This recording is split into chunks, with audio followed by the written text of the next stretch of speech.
suaranya makin keras. Sampai akhirnya dia tawa-tawa. Tapi tawa gitu, tawa cekikikan gitu, gitu. Karena penasaran, saya bangunlah, duduk 5 menit, kok nggak ada suara gitu. Akhirnya saya mutusin untuk pemeriksa keluar. Saya keluar.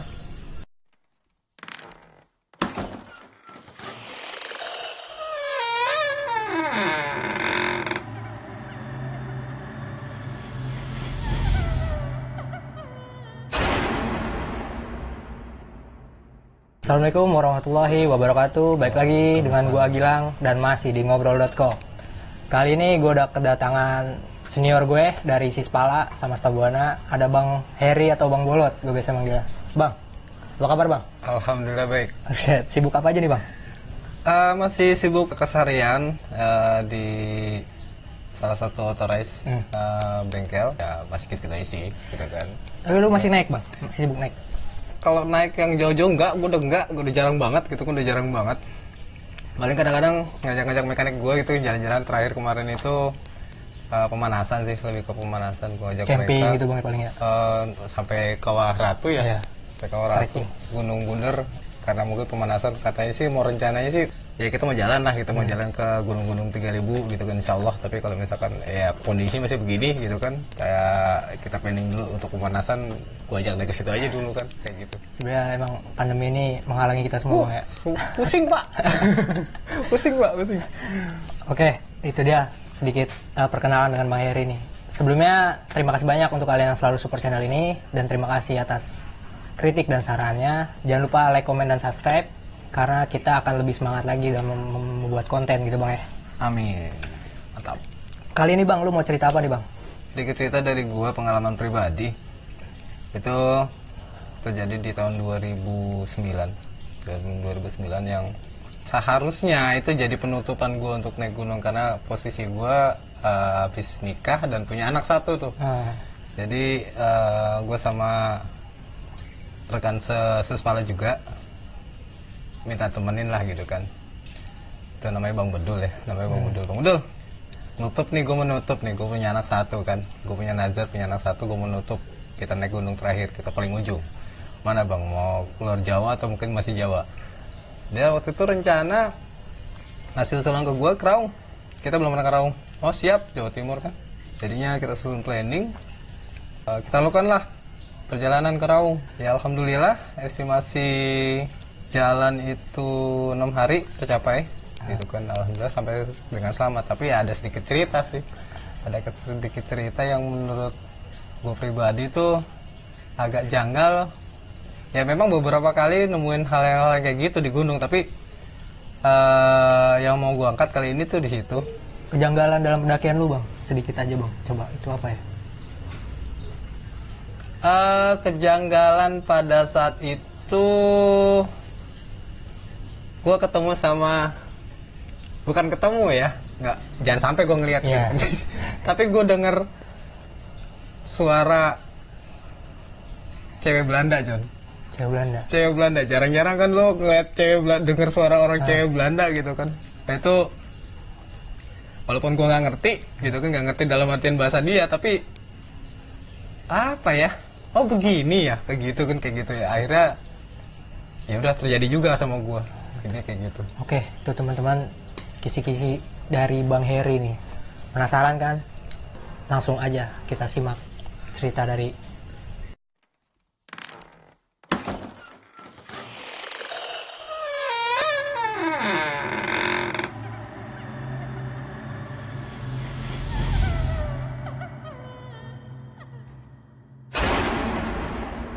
Berawalnya tadi karena gue punya nazar untuk menutup pendakian gue, karena mungkin faktor U juga, dan gue udah berkeluarga, punya anak satu, alhamdulillah.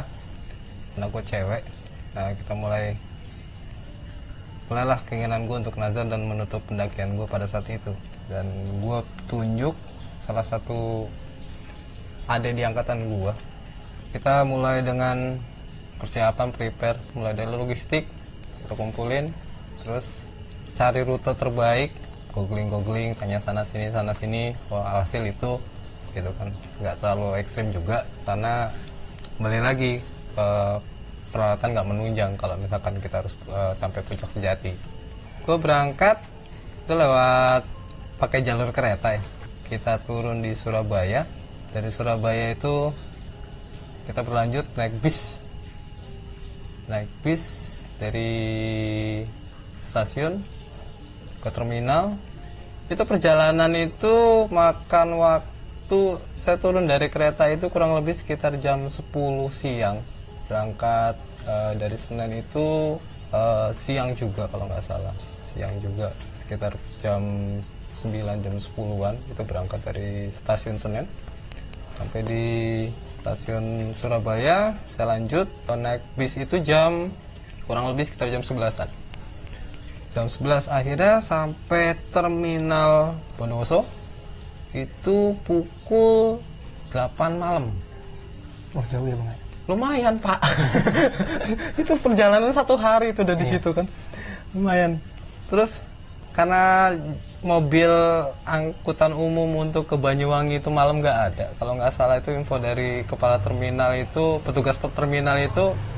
Jadi mereka itu adanya itu jam, pokoknya siang lah, siang. Terakhir itu jam 6. Saya telat. Akhirnya dikasih lah kesempatan untuk bermalam di terminal, dikasih ruangan, terus dikasih jamuan juga. Terima kasih buat Dishub di Bondowoso. Akhirnya bermalam di sana. Saya lanjutkan pagi jam 7 kita udah ada bis, dikasih tahu juga sama petugas terminal di sana, Mas bisa udah ada Mas, kalau misalkan mau naik monggo gitu kan ke Banyuwangi. Oh siap Pak, terima kasih banyak gitu kan, terima kasih banyak, jamuannya juga udah dikasih kita tempat bermalam gitu kan, intinya seperti itu. Ya udah kita lanjut ke Banyuwangi. Perjalanan ke dari terminal Bondowoso ke Banyuwangi itu nggak makan waktu lama, kurang lebih sekitar estimasi itu 1 jam. Terus kita dari Banyuwangi itu turun di pertigaan Banyuwangi, lanjut naik angkot lagi kecil sampai ke atas. Kecil sampai ke atas itu memakan waktu kurang lebih sekitar setengah jam, 45 menit lah, 45 menit sampai ke posko langsung. Posko pendakian di Banyuwangi untuk Raung itu keren, punya nilai historis, punya nilai historis dan bentuknya juga keren. Beda sama posko pendakian gunung yang lain-lain lah, intinya seperti itu. So, pengalaman saya di Jawa ya, itu beda. Saya ketemu sama seorang ibu waktu itu, seorang ibu siapa saya lupa gitu kan waktu itu. Dia bertugas untuk meregister para pendaki yang mau naik Gunung Raung via Banyuwangi. Nggak lama di situ karena saya ngejar waktu juga. Soalnya saya harus start pendakian. Nggak lama minta izin. Akhirnya kami diperbolehkan berdua. Oh ya, satu lagi saya lupa tadi menyebutkan nama siapa rekan saya pada saat itu. Itu namanya Frika Januardi. Itu di pencinta alam saya itu, dia tuh adik kelas selisih 3 tahun di bawah saya. Tapi pengalamannya cukup top. Panggilannya tuh Bedul, Bang Bedul. Saya menilai dia karena mungkin pada saat itu, satu dia waktunya lepas gitu kan, masih bebas. Kedua, ilmunya di pendakian agak lumayan. Saya pilih dia. Kita naik berdua. Yang kita bawa itu karena saya lihat dari tekstur Gunung Raung itu memang agak sulit air. Itu kalau nggak salah itu saya bawa 3 drigen. 1 drigen itu 5 liter. Saya di carrier saya bawa 2 drigen, berarti 10 liter. Cadangan spare 1 liter, botol aqua 1 liter. Si Bedul itu sendiri bawa 5 liter. Kita jalan start dari posko, kita nyewa ojek sampai perbatasan perkebunan warga. Yang sebenarnya di perbatasan itu juga katanya ada posko bayangan, katanya, tapi saya nggak nemuin. Dan sebenarnya entah itu mitos atau kayak gimana, kita kedatarnya di situ Pak. Minta apalah saya nggak ngerti juga, katanya di situ Pak. Dengan siapalah saya nggak ngerti juga. Akhirnya nggak apa-apa Mas, kata tukang ojek, Mas bisa langsung naik aja gitu kan. Ya mudah-mudahan sih nggak ada apa-apa, ya sesuai harapan kami juga. Nah, selepas dari situ saya atur jadwal untuk penjemputan kira-kira berapa kapan gitu kan. Setelah saya jadwalin itu 3 hari 2 malam kita coba ngetrip di Raung ya, Gunung Raung itu ya. Intinya seperti itu. Oke, lanjut. Setelah turun dari ojek, kita prepare 15 menit cek logistik, tadinya takut ada yang ketinggalan juga atau mungkin ada yang kurang, mumpung masih di bawah, tukang ojek juga belum pergi kan. Udah selesai, kita cek semuanya oke.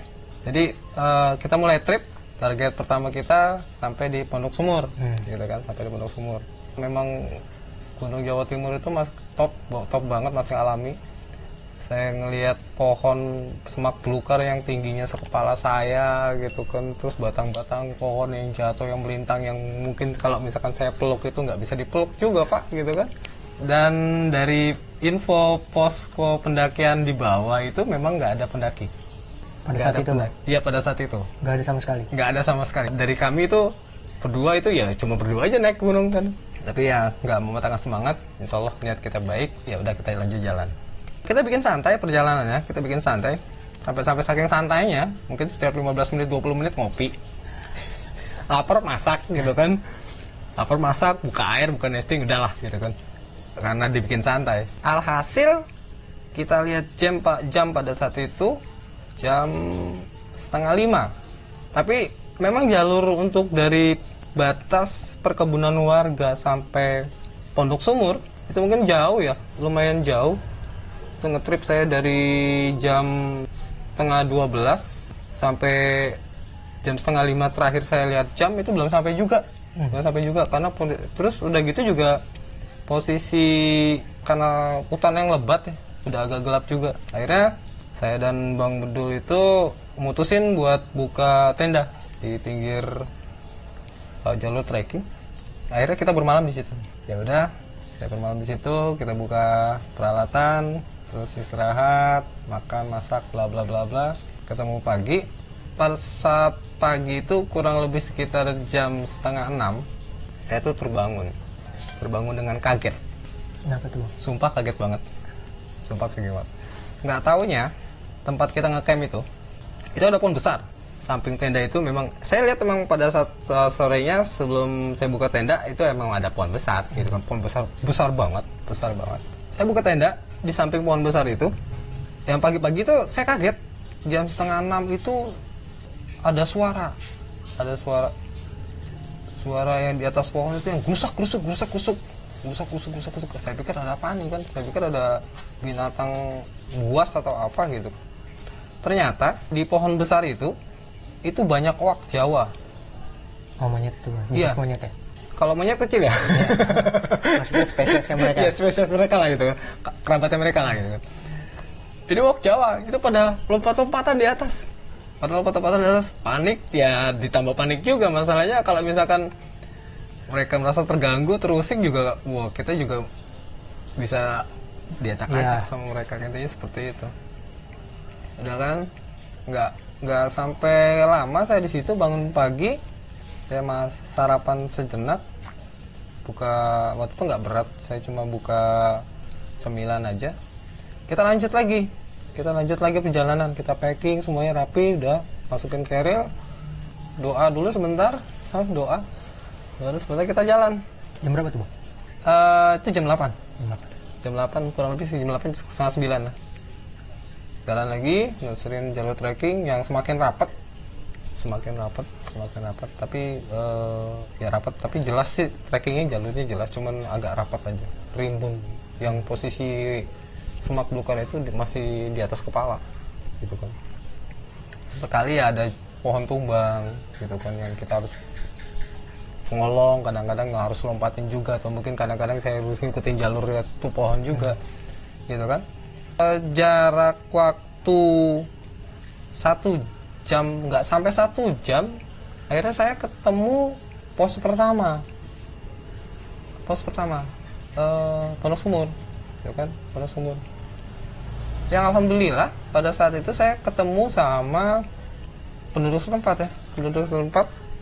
Itu mereka tuh ada 5 orang kalau nggak salah, 5 orang. Mereka itu biasa ngambil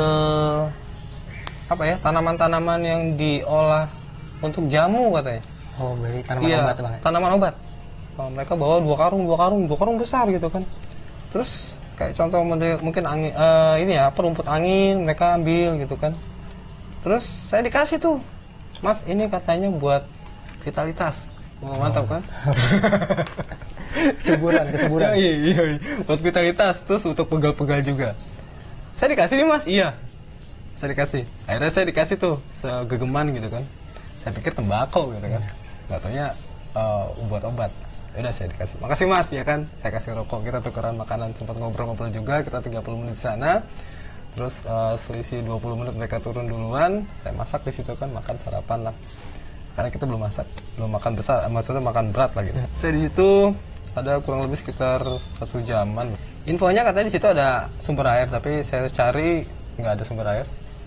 Cuma ngetes aja, kira-kira nanti darurat turun, saya kehabisan air, bisa ada tahu kan spot air di situ. Tapi saya nggak nemuin air. Jadi setelah saya habis makan, kita masak-masak di situ berdua ya, walaupun cuma berdua gitu kan. Kita makan agak berat sedikit, kita lanjutkan perjalanan lagi menuju Pondok Demit. Target kita pokoknya hari itu harus sampai ke Pondok Angin, batas vegetasi gitu kan. Kita jalan terusin jalur di Raung itu nggak begitu terjal ya, nggak begitu terjal. Kalau lewat Banyuwangi nggak begitu terjal sampai Pondok Angin ya, itu nggak begitu terjal, cukup landai dan ya kita bisa jalan santai gitu. Kita bisa jalan santai. Terus masuk Pondok Demit, kita istirahat juga sebentar karena mungkin ngejar target juga. Posisi Pondok Demit itu satu dataran, memang datar, cukup datar, nggak selebar mungkin hitungannya 2 kali lapangan bulu tangkis ya. 2 kali lapangan bulu tangkis yang mungkin bisa juga buat ngecamp gitu kan, bisa buat ngecamp. Biasanya mereka tuh para pendaki ngecampnya di situ, kalau nggak di Pondok Sumur ya. Itu cukup datar. Terus saya jalan di antara pondok pos 2 sama pos 3, Pondok Demit sama Pondok Mayit, itu saya melintasi sebuah area yang memang posisinya itu terbakar. Itu hampir luas, tapi di jalur trekking itu cukup panjang juga, hampir 20 meteran saya jalanin di situ. 20 meteran di situ. Dan di situ saya udah mulai melihat pohon edelweiss. Itu terbakar, masih ada yang ngebul-ngebul, masih ada asap-asapnya juga. Terus saya jalan, akhirnya sampai di Pondok Mayit. Di Pondok Mayit itu saya putusin untuk istirahat. Kita buka makan lagi di situ. Sebenarnya nggak cuma di situ doang sih, sepanjang perjalanan pokoknya dengan Bang Bedul itu pokoknya selalu ngopi. Selalu ngopi, makan, gitu. Pokoknya dibikin santai banget. Makan besarnya yang kedua, makan siang lah gitu kan. Di Pondok Mayit kita buka logistik, kita masak di situ. Estimasi pokoknya istirahat 1 jam lah, itu kan 1 jam ya. 1 jam kita makan, istirahat gitu kan. Memang di Pondok Demit itu ada satu keistimewaan di situ. Ya memang dari apa ya? Dari nama-namanya itu kalau misalkan kita naik dari Banyuwangi itu udah lumayan keren gitu kan. Udah ngebakar adrenalin kan untuk hal-hal yang mistis gitu kan. Pondok Mayit, Pondok Demit. Saya waktu itu belum tahu ada cerita apa di situ gitu kan. Jadi di Pondok Mayit itu ada plang tertulis di situ Pondok Pos 3, Pondok Demit ya. Itu yang dipatok itu di sebuah pohon yang bercabang 2. Pohonnya besar pak, pohonnya besar. Pada saat itu ada semacam kayak seperti bivak, gubuk lah gitu kan. Ada gubuk, pokoknya lihatnya ya horor juga gitu kan. Walaupun siang gitu kan. Tapi ya saya cukup takjub ya, karena tapi ya balik lagi ya, karena mungkin niat saya itu pada saat itu kita coba menikmati alam ya, itu suatu hal yang luar biasa kalau menurut saya gitu kan. Dan jadi pengalaman, cakep, mantap gitu kan. Nah, kita makan di situ, kita buka logistik di situ, kita masak di situ, makan besar lah gitu kan, makan berat. Setelah itu karena waktu perjalanan saya untuk istirahat itu cuman kita sepakat beri waktu untuk 1 jam, kita lanjut lagi sampai menuju Pondok Angin. Alhasil dari estimasi perjalanan mulai dari tempat saya ngecamp pertama sampai Pondok angin. Itu sampai di sana itu pukul 4 lebih lah, 4:30, 5:30 sore. Sampai di Pondok Angin, kita ngelangin lelah sejenak di situ. Akhirnya kita buka tenda, kita memutuskan ngecamp terakhir kita di situ sampai akhirnya kita muncakin. Soalnya muncakin agak lumayan juga, soalnya jalurnya lumayan wow lah menurut saya gitu kan. Untuk sampai puncak gitu kan, sampai puncak. Memang posisinya di atas itu kita nggak bisa ngecamp, soalnya pinggirannya terjal semuanya. Dan di Pondok Angin sendiri sebenarnya itu jalanan jalur, kalau misalkan kita jalan ya, itu sebelah kanan kita blank, Jurang. sebelah kanan itu jurang. Walaupun masih ada semak belukar tapi tetap blank. Dan dari sepanjang perjalanan Pondok Demit ke Pondok Angin itu kita bisa ngeliat puncak Raung. Oh, udah kelihatan. Udah kelihatan gitu kan, udah kelihatan.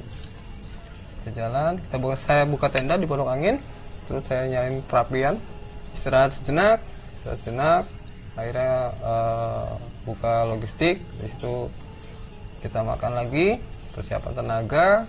Jam kurang lebih sekitar jam 7:30, habis ngobrol-ngobrol gitu kan, kita putus untuk istirahat. Informasi mungkin di situ dari air 3 drigen yang isinya kalau kita total 15 liter dan spare 1 liter saya punya, itu tinggal 1 liter, tinggal 1 drigen.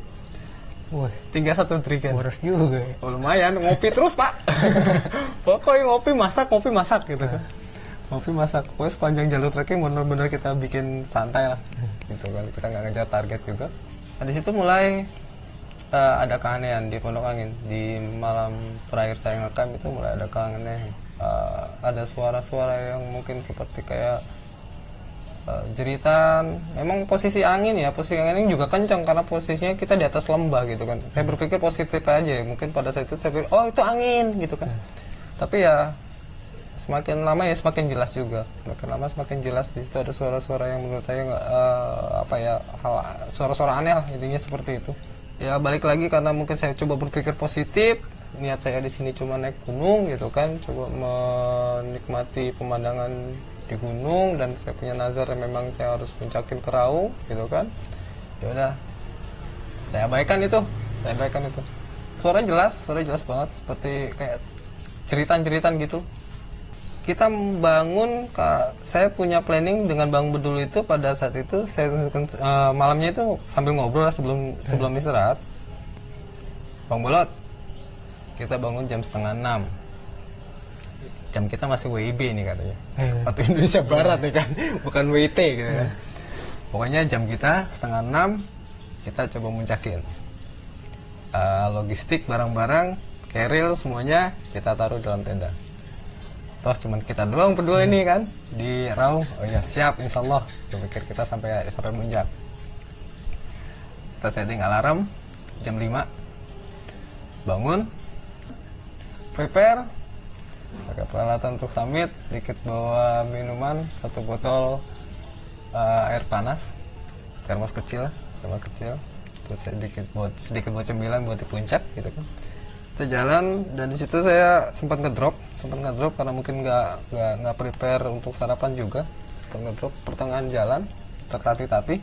Bang Bedu di jalan duluan. Dia udah jalan duluan. Selisih 15 menit dia sampai puncak, saya masih di bawah. Ya, ditrek-trekin dah saya. Wah, lemah kamu kan. Biasa bahasa ini kan pecinta alam. Alhasil saya sampai muncakin. Keren. Kawah Raung itu keren. Sedikit ada dokumentasi dan saya nanti mungkin saya share gitu kan. Kawah Raung. Di sana saya cukup menikmatinya ya, menikmati banget pemandangan.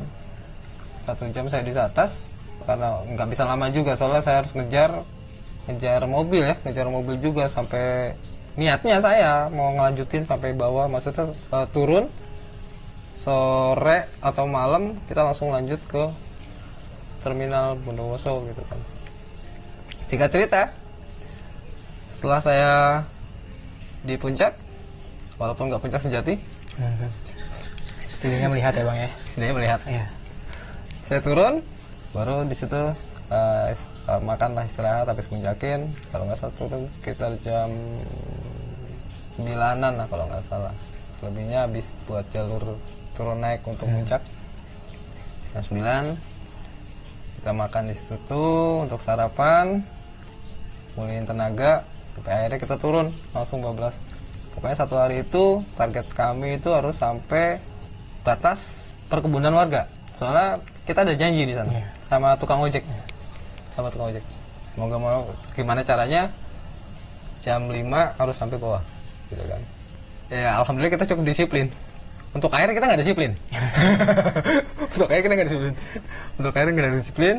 Tapi kalau untuk makanan sih banyak karena kita cuma berdua gitu kan. Untuk air kita jujur kita nggak disiplin. Kita kemas semuanya, kita kemas, packing ulang. Akhirnya kita putusin untuk lakukan perjalanan turun, ya kan. Kita turun, ya balik lagi budaya ngopi itu nggak hilang. Itu pasti bang ya. Oh, iya. Pokoknya estimasi itu sisa air itu Bang Bedul pegang 1 peples, saya pegang 1 peples. Terus turun, lewatin pos 3, turun lagi pos 2 saya sempat istirahat, kita di situ makan dulu, makan siang. Nah di situ mungkin air kita udah mulai menipis, gitu kan, air kita udah menipis. Sampai akhirnya sampai Pondok Sumur, peples saya habis, peples Bang Bedul habis, gitu kan. Sementara kalau saya hitung dari awal saya mulai pendakian itu jaraknya lumayan, hampir setengah hari dari Pondok Sumur ke batas perkebunan warga, iya. ya kan. Jadi alhasil jalan setengah hari tanpa Air. mantap. Itu mantap, gitu kan, itu mantap. Nah kita jalan terus. Seperempat perjalanan di batas perkebunan warga, Bang Bedul udah ngedrop bermuka biru karena gua minum, gitu kan. Karena nggak minum, bapak saya juga habis. Dia sempat istirahat, kita main kejar-kejaran di sana. Akhirnya saya mutusin, Dul, lu tunggu sini aja dulu. Atau mungkin kalau bisa jalan, susul gua. Mudah-mudahan tukang ojek bawa minum, gitu kan, punya minum lah. Nanti gua susul lo, gitu kan. Siap bang, nggak apa-apa. Gue nanti jalan pelan-pelan. Gue duluan ya, siap. Karena saya ngeliat Bang Bedul udah biru kan, udah dehidrasi. Saya kejar turun ke bawah. Memang di tempat ketemu saya dengan tukang ojek, janjian saya, ya mereka udah nunggu katanya. Mas, saya udah 1 jam nunggu di sini katanya. Oh ya, mereka sambil bakar singkong. Saya dikasih singkong bakar. Dengan posisi saya nggak belum bisa. Mas, saya minta tolong, saya minta air. Buat apa? Teman saya kehausan, benar-benar kehausan gitu. Dari Pondok Sumur itu udah kehabisan air. Oh gitu, saya nggak bawa air mas. Adanya singkong bakar nih. Wah, makin parah gitu kan. Selisih 15 menit, Bang Bedul tertatih-tatih jalan. Akhirnya sampai juga, gitu kan. Ya kan? Ya udah, bergegaslah kami kan menuju pos ya, menuju pos pendaftaran. Sambil jalan naik motor, saya tanya sama warga yang di kebun punya air apa enggak. Akhirnya dapat setengah botol aqua, setegukan lah, segelas lah kalau diukur gitu kan. Akhirnya Bang Bedul minum dulu, istirahat, katanya saya dapat bang dari petani sini, katanya dikasih minum. Oh yaudah, kita ketemu di pos pendaftaran. Yang itu mungkin udah agak sore. Jadi di situ saya turun jam 5 sore, terus sampai pos pendaftaran itu, pos registrasi itu jam setengah 6.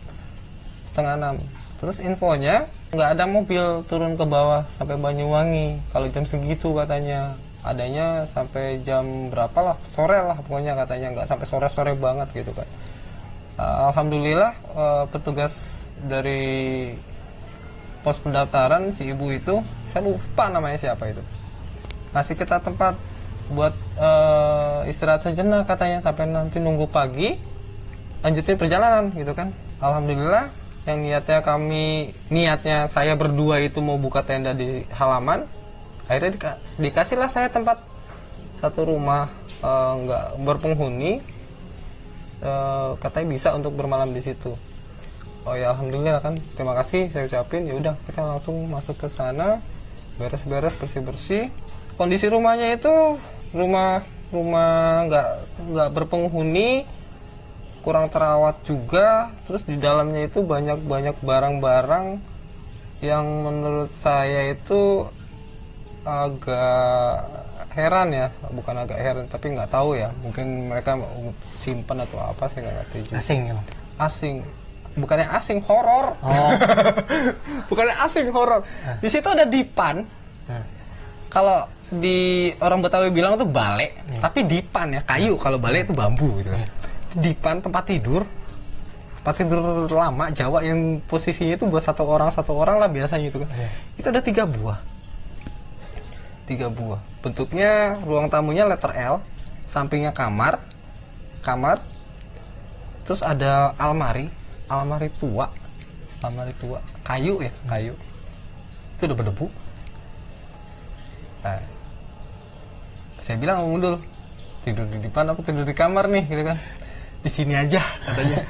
Akhirnya saya tidur di sofa. Ada sofa 2. Bang Bedul di sebelah kanan saya di sebelah kiri, pinggir jendela, dekat pintu, gitu kan, dekat pintu. Akhirnya saya tidur di situ. Tapi sebelum tidur, ya kita ngobrol dulu, sharing pengalaman tadi, naik gunung gitu kan. Bersih-bersih lah, itu bersih-bersih, makan semua bla bla bla bla gitu kan. Alhasil jam 7 sampai jam 7.30 lah kurang lebih. Itu ada suara kayak dangdutan. Ada suara dangdutan. Saya pikir seperti kayak orang hajatan lah gitu kan. Kalau misalkan di Jakarta tuh orang hajatan biasa nanggap dangdut gitu kan. Berharap sih makan gratis lah, intinya seperti itu. Itu jam 7, taruhlah jam setengah 8, jam 7.30 lah kurang lebih. Itu kan kalau menurut saya itu masih sore ya. Masih sore lah gitu kan, malam tapi masih agak sore gitu kan. Saya ikutin suara karena mungkin posisi kita di punggungan. Saya berpikir, dan Bang Bedul juga berpikir, ini mungkin ke bawah angin aja kali gitu kan. Enggak, suara udah keras nih, udah keras gitu, udah hampir jelas gitu kan, hampir jelas. Dah, saya terus jalan sampai hampir 30-45 menit pokoknya jalan ya, tapi jalan santai sambil ngerokok. Dan di situ saya nggak ketemu orang, walaupun nggak banyak rumah sih, cuman ada rumah, tapi saya nggak ketemu orang lalu lalang, atau mungkin ada yang nongkrong, atau mungkin ada warung gitu kan. Saya nggak ketemu orang. Sepi ya Pak. Sepi banget, pokoknya sepi banget. Padahal posisi seingat saya itu malam minggu, sepi. 45 menit saya jalan, saya nggak nemuin gitu kan. Akhirnya saya mutusin untuk balik gitu kan. Baliklah, nggak ketemu, ini mah suara-suara ke bawah angin gitu kan, karena kita masih di bukit, masih di atas ya kan, posisi masih di atas. Ya udah baliklah.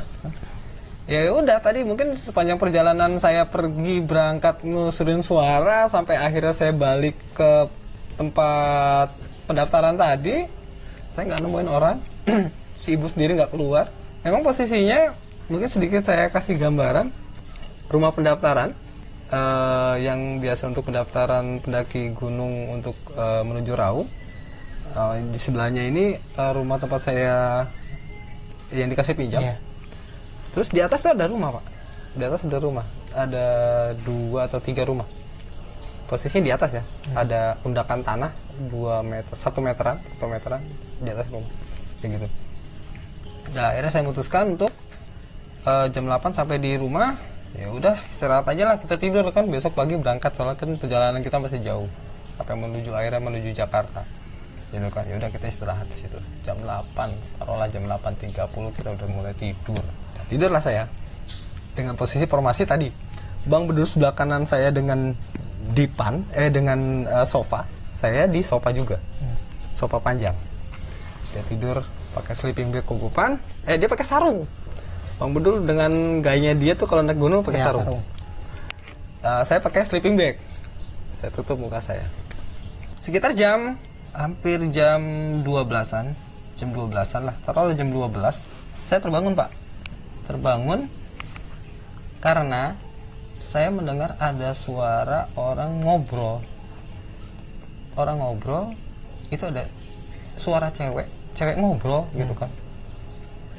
Saya pikir itu orang depan kali, orang depan ngobrol, punya anak, mungkin lagi pacaran malam minggu lah. Gitu kan. Ya udah, saya lanjutin tidur lagi. Suaranya makin keras, sampai akhirnya dia ketawa-ketawa. Tapi karena saking keras, saya bisa tahu dong dia ngobrol pakai bahasa Jawa atau mungkin bahasa Indonesia itu kan. Saya nggak paham apa yang diobrolin ya. Bahasanya pokoknya aneh kalau menurut saya gitu kan. Saya nggak ngerti dia ngobrol apa, tapi tawa gitu, tawa cekikikan gitu. Karena penasaran, saya bangunlah, duduk 5 menit, kok nggak ada suara gitu kan. Pada saat saya bangun saya nggak dengar suara. Akhirnya saya mutusin untuk pemeriksa keluar. Saya keluar rumah itu, karena saya berpikir di atas rumah tempat saya menginap itu ada rumah. Saya pikir di situ kali ada yang lagi ngobrol gitu kan, atau mungkin si ibu, karena suara kan cewek gitu kan, suara cewek, ada yang lagi ngobrol. Saya nunggu di situ sampai 1 batang rokok. Saya bakar rokok, nunggu di situ bakar rokok, berharap ada suara itu muncul ya. Jadi hilang penasaran saya, kalau misalkan ada suara berarti ada orang dong gitu kan. Sampai 1 batang rokok saya habisin, nggak muncul suara apa, nggak muncul. Pada saat saya bangun itu nggak muncul suara. Saya pikir halusinasi lah. Saya kembali lagi tidur pak. Selisih 15-20 menit lagi, makin keras lagi pak, kayak di samping gitu kan, kayak di samping saya itu, di ngobrolnya itu kayak di samping itu ada makin jelas suara cewek yang bahasanya itu seperti bahasa Belanda, atau mungkin kalau dibilang Inggris, saya paham Inggris juga gitu kan, tapi saya nggak ngerti itu bahasa apa gitu kan. Yang pasti bukan bahasa Jawa atau mungkin bahasa Madura gitu kan, atau mungkin bahasa Bali gitu kan, bukan. Sampai akhirnya karena ganggu tidur saya, ganggu istirahat saya buka mata, saya agetin, wah gitu kan, hilang lagi suaranya. Cuman yang saya dengar itu suara dengkuran dari teman saya, Bang Bedul, mendengkur dengan gayanya dia tidur. Alhasil itu kalau saya lihat jam itu kurang lebih 1.30-an lah kalau nggak salah itu. Alhasil karena mungkin saya penasaran, saya juga merasa ketakutan juga sedikit gitu kan. Saya timpuk lah pakai botol mineral tuh Bang Bedul, berharap dia bangun bisa nemenin saya gitu kan, kita ngobrol atau mungkin bikin kopi atau apa gitu kan. Saya timbuk keras, kaget dia bangun. Ngapa bang? Kita ngopi, temenin gue ngobrol, gue nggak bisa tidur gitu kan. Saya belum cerita pada saat itu. Yaudah kita ngopi ya. Gue pikir apa, lapar gue. Yaudah, logistik masih ada, kita buka, kita ngopi, buka nesting, kompor, gas masih banyak. Saya bikin kopi, situ ngobrol, udah ngalung ngidul. Jam 2:30, akhirnya saya putusin untuk istirahat kembali pak. Saya nggak cerita, saya belum cerita ke Bang Bedul. Keesokan paginya saya bangun, barulah saya cerita, kenapa lu gue bangunin tadi malam, karena gue dengar suara gitu kan. Mulai dari jam 11.30, jam 12-an lah kurang lebih, itu saya dengar suara mulai dari kecil sampai jelas. Akhirnya gue mutusin untuk bangunin lo. Lu udah cek belum? Gue keluar pak, gue bakar 1 batang rokok pak di luar. Gue ngecek nggak ada. Ya kan lu tahu sendiri kan, gue cerita saya ya. Kita jalan jam 7.30 nyari suara, emang ketemu orang? Nggak ketemu orang kan? Ya udah, gitu. Ya udah sip lah. Gue pikir udah kemas aja lah gitu, itu buat bahan cerita gitu kan. Karena masih penasaran, saya tanya tuh sama penjaga si ibu itu, penjaga pendaftaran di rumah. Akhirnya dia buka cerita tentang keanehan-keanehan yang terjadi di pos pendaftaran di Gunung Raung, jalur Banyuwangi. Ternyata rumah yang dipakai untuk pos pendaftaran itu rumah katanya itu bekas juragan tanah lah, atau mungkin pembesar Belanda lah, gitu, VOC yang tamat. Nah dia punya anak 1 katanya. Jadi barang-barangnya masih banyak, barang-barang Belanda, bawaan masih rumah. Jadi Badan Pemantauan Gunung Raung itu mempercayakan rumah itu buat posko untuk pemantauan Gunung Raung, jadi pusat pemantauan juga, sekaligus tempat pendaftaran pendakian. Dan dia cerita kejanggalannya. Sebelum saya tanya seperti ini, Bu, maaf saya mau tanya, Ibu punya anak cewek apa enggak? Enggak Mas, anak saya umur 9 tahun. 9 tahun itu laki gitu kan. Masa Bu? Di atas mereka nggak punya anak cewek Bu gitu kan, mereka nggak punya anak perawan juga gitu kan. Oh gitu, masalahnya gini Bu, saya mau cerita sedikit. Semalam jam 12 itu saya terbangun dengan suara ngobrol, akhirnya dia cerita tuh kan semuanya. Itu udah biasa kata terjadi di sini gitu kan, makanya jangan kaget. Itu biasanya anak dari juragan tanah Belanda yang dulu pernah menghuni rumah ini. Jadi kadang-kadang dia sering muncul malam hari. Ya saya sih udah nggak aneh, kadang-kadang dia jalan di lorong gitu kan, atau mungkin main piano. Soalnya itu ada piano, itu ada piano, main piano katanya gitu kan. Pokoknya seperti itu gitu kan. Terus dia sedikit cerita untuk kenapa jadi ada di posko Gunung Raung itu namanya aneh-aneh. Jadi katanya ada bapaknya dia tuh, si juragan tanah itu yang pemilik rumah itu dimakamkan di pondok mayit. Oh, Gitu. Tapi saya nggak ketemu makamnya karena posisi pondok mayit pokoknya yang tadi saya bilang itu yang ada kebakarannya. Ya saya nggak mencari juga dan saya nggak tahu juga memang sebelum dari awal saya naik ke Gunung Raung kan. Jadi kayak gitu. Oh, kayak gitu. Jadi saya berhadapan dengan siapa semalam katanya? Ya itu anaknya juragan tanah Belanda katanya, noni-noni Belanda lah kasar seperti mereka penduduk sekitar katanya sering nyebut itu noni-noni Belanda. Ya udah hasil itu buat jadi cerita saya nanti gitu kan, cerita saya nanti itu tetap berkesan. Akhirnya kita mutusin untuk kembali pulang gitu kan, karena memang udah jadwalnya kita pulang. Saya berangkat dari posko situ jam 8:30 kalau nggak salah, 8:30, terus penempatan kita langsung ke Bondowoso langsung bablas lagi ke Surabaya, ngikuti rute yang sama, naik kereta sampai Jakarta. Alhasil alhamdulillah sampai Jakarta dengan selamat, amin. Perjalanan saya nilai sukses untuk saat itu, ekspedisi ke Raung. Itu cerita saya. oh gitu. Mantap juga Bang ya. Mantap. Oke teman-teman, itu dia cerita singkat dari Bang Heri atau Bang Bolot nih. Mungkin ada beberapa hal nih Bang yang pengen gue tanyain Bang. Silakan. Berarti secara nggak langsung pos pondok mayit itu berdasar dari cerita yang ceritakan tadi Bang ya? Ya betul. Dari noni Belanda dan juragan itu lah ya. Juragan tanah ya. Gimana sih Bang cerita-ceritanya Bang? Coba Bang. Jadi berdasarkan informasi yang gue dapat dari ibu itu, jadi katanya jadi ada seorang juragan tanah, orang Belanda, juragan tanah. Kalau mungkin di sini kita seperti ya itu tadi juragan tanah ya. Dia tinggal di situ. Ya memang kaki tangan VOC ya. Itu zaman-zaman dulu penjajahan. Dia memang dipercaya untuk pegang wilayah untuk Banyuwangi. Iya, karena dia mungkin terlalu biasa lah penjajah kayak gimana sih mungkin ya, dari cerita gitu kan. Dari sejarah juga penjajah tuh VOC itu seperti apa gitu kan. Yang hasilnya rakyat di sekitar itu memberontak, yang akhirnya dia dibunuh. Katanya dia dibunuh dengan cara dipasung dan dikubur dimakamin di pondok mayit itu. Oh. Sempat saya ditanya sama si ibu, emang kamu nggak ngeliat makamnya? Saya bilang di pondok, antara pondok Demit sama pondok mayit itu posisinya kan ada jalur terbakar, mungkin saya nggak ngeliat di situ ya Bu ya.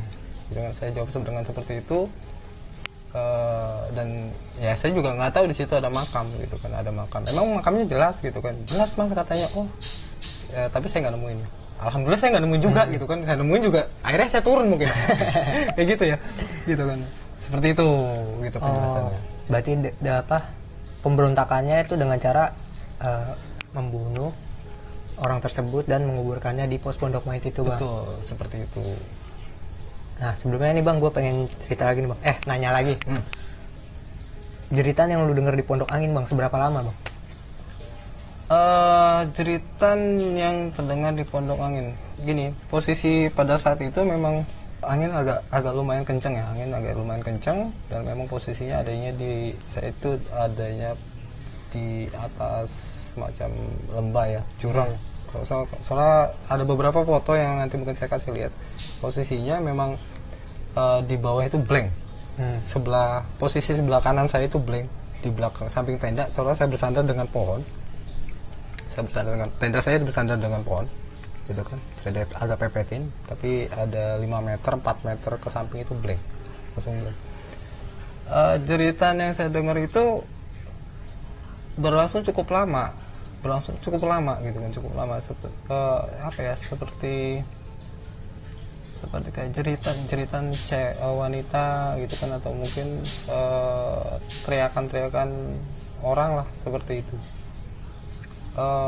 Jelas sih sebenarnya kalau misalkan saya berpikirnya pada saat itu ya mistis, ya itu memang mistis, mungkin ya, mungkin itu bukan suara angin gitu kan. Tapi karena saya berpikirnya mencoba untuk menenangkan diri juga pak, gitu kan, ngerinya saya panik, wah nyebur ntar kan.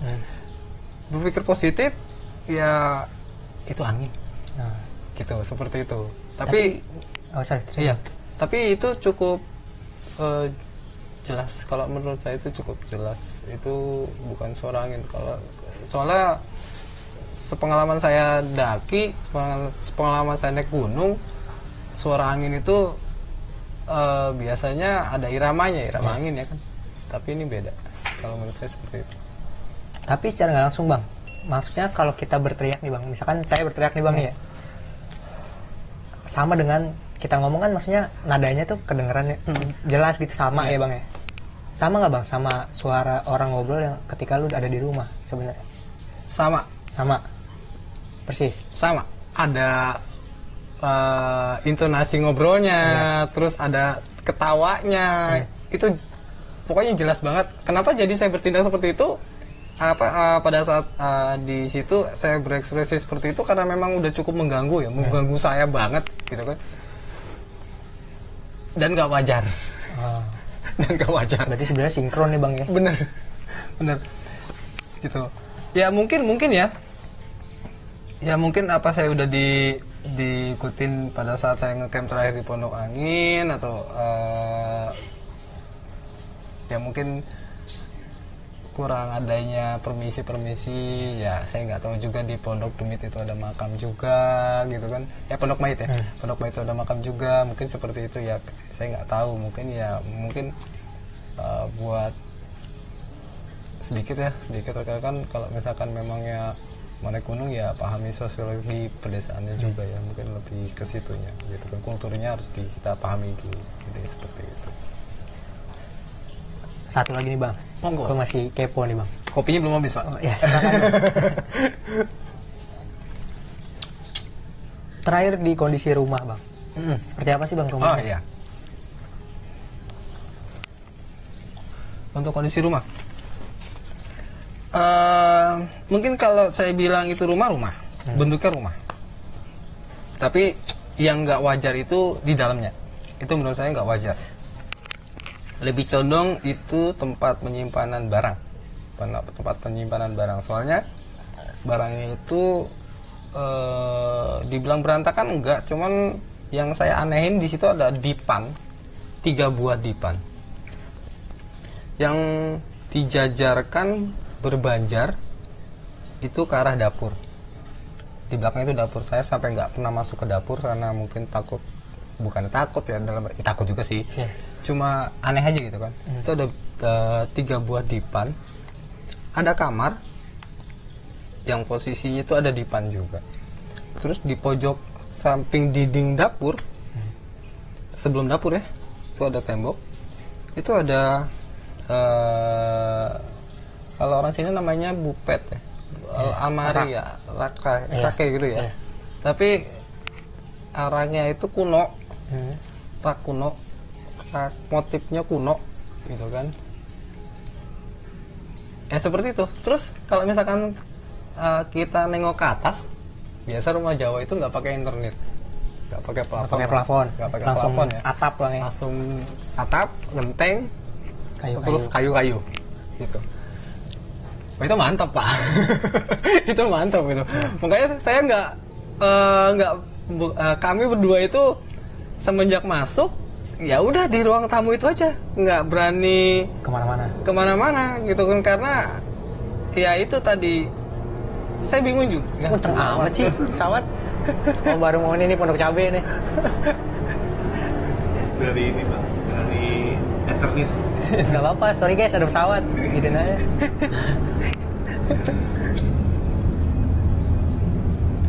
Sampai di mana, Be? Dari Eternit. Nggak ada internet, nggak ada plafon. Nggak ada plafon. Bentuk rumahnya tuh atasnya tuh gitu. Ya.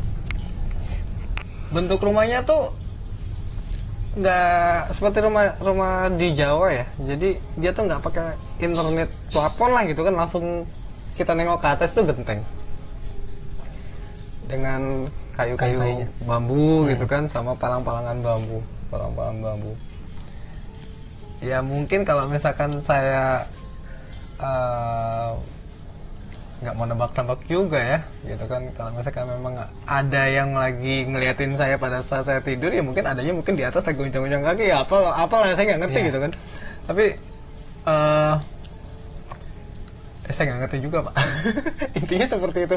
Pokoknya kondisi rumahnya itu rumah, bentuknya rumah, tapi peruntukannya mungkin bukan sebagai rumah, dan lebih tepatnya itu mungkin tempat penyimpanan barang ya. Tapi barang-barang agak lumayan lawas lah, kuno lah, intinya seperti itu. Seperti itu pak. Sebenarnya kalau dipikir-pikir kayaknya mah mending nenda aja bang ya. Mendingan nenda, aman. Mendingan nenda. Kalau dipikir-pikir ya, karena udah terlanjur masuk, ya udahlah tidur situ aja gitu. Begitu. Wah, mantap juga nih teman-teman cerita dari Bang Heri nih. Ya mudah-mudahan ada yang bisa kita ambil lah cerita dari Bang Heri ini, dari pengalaman, dari cerita pendakiannya, dari mungkin ada kesalahannya mungkin bang ya sebenarnya. Kadang kita nggak sadar manusia bang. Benar, betul. Ya kan? Ya paling gitu teman-teman, cerita dari Bang Bolot. Kesan pesan lu bang selama lu mendaki, mungkin lu bisa kasih ke teman-teman. Oke, buat rekan-rekan yang hobinya mendaki, mungkin lebih ke penekanan untuk sosiologi pedesaannya, harus lebih mendalami. Soalnya di Indonesia itu ya, mungkin budaya-budaya kuno itu masih ada dan perlu kita pahami juga. Itu bukan cuma sekedar mitos, tapi antisipasi kita juga, walaupun setidaknya kita sebagai penikmat alam ya mungkin memang ada batas-batasannya yang seperti itu. Jadi harus lebih aware, lebih diperhatiin, dan harus lebih disesuaikan kita ke lingkungannya. Intinya seperti itu aja. Sama mungkin satu lagi, kembali lagi kondisi alam gunung itu sendiri ya pak, gitu kan. Misalkan kita tahu gunung itu nggak ada air, walaupun saya udah bawa air 15 liter gitu kan, tapi tetap aja ngeblank pada jalan berdua gitu kan. Itu perlu diperhatiin juga. Harus lebih tahu informasi untuk gunungnya itu seperti apa yang kita mendaki. Jadi seperti itu aja. Karena ya berdua dengan air itu istilahnya cukup melimpah lah bang ya. Banget. Untuk berdua sebenarnya. Nyuci nesting bro, sama piring bro. Ya kita bukan ini sih bang ya, bukan mubazirin air ya, karena emang kita butuh kopi juga bang. Bener. Ya kan? Bener. Karena ya nggak ngopi ya nggak jalan gitu ya istilahnya. Jalan santai ya? Iya, jalan santai tetap. Oke, teman-teman, itu dia cerita dari Bang Heri. Ya sekali lagi, mudah-mudahan ada yang bisa diambil dari ceritanya. Ambil hikmahnya aja, bukan untuk menakuti. Intinya semua gunung itu kita harus percaya ada gitu bang ya. Betul. Ada bukan sosok ya, ada tempatnya mereka lah istilahnya bang ya. Betul. Dan sebisa mungkin ya kita menjaga dan menghargai mereka lah seperti gitu. Karena ada sebab dan ada akibat. Karena ketika kita melakukan apapun, dan kita akan menanggung resikonya sendiri gitu bang ya. Betul. Thank you banget bang, udah mau diundang ke channel ini. Sama-sama. Mudah-mudahan lu sehat terus bang. Amin. Udah berapa tahun kita nggak ketemu bang ya? Hampir 7 tahun dan gue berharap sih lu gue terima undangan. Nanti bang, belum ada bang. Tar, insya Allah. Pokoknya sehat terus bang buat lu bang ya. Amin. Oke teman-teman, terima kasih banyak sudah menonton video ini. Jangan lupa untuk selalu support channelnya. Jangan lupa tetap untuk mengkritik karena kita sangat menerima mengkritik karena kritik itu sangat membangun kita. Dan jangan lupa like, comment, dan subscribe, share ke teman-teman kalian. Terima kasih. Wassalamualaikum warahmatullahi wabarakatuh. Tetap di ngobrol.com.